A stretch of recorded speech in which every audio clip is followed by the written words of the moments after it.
പ്രിയപ്പെട്ട സുഹൃത്തുക്കളെ, നമ്മൾ നമ്മുടെ മക്കൾക്കും സഹോദരങ്ങൾക്കുമൊക്കെ മീറ്റ് റോളും നോൺ വെജ് കട്ട്ലറ്റൊക്കെ വാങ്ങിച്ചു കൊടുക്കാറുണ്ട്.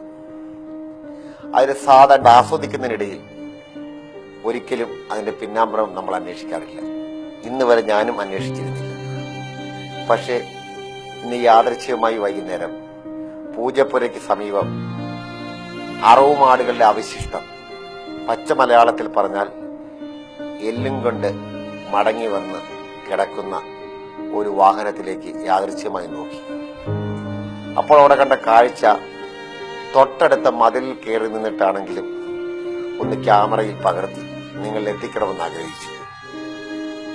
ആ വാഹനത്തിലെ എല്ലിൽ ഓരോ എല്ലും എടുത്ത് മൂർച്ചയുള്ള കത്തി കൊണ്ട് അതിലെ മാംസാവശിഷ്ടങ്ങൾ ശേഖരിക്കുകയാണ് ഒരു അന്യസംസ്ഥാന ബാലൻ.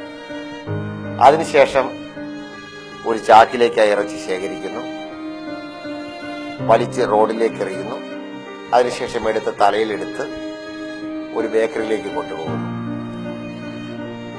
നാളെ നേരം വെളുക്കുമ്പോൾ നമ്മൾക്ക് കിട്ടുന്ന പഴകിയ ഈ മാംസാവശിഷ്ടങ്ങൾ എങ്ങനെ കൈകാര്യം ചെയ്യണമെന്ന് ഈ ദൃശ്യങ്ങൾ കണ്ടതിന് ശേഷം നിങ്ങൾ തീരുമാനിക്കണം. അപേക്ഷയാണ്. നമസ്കാരം.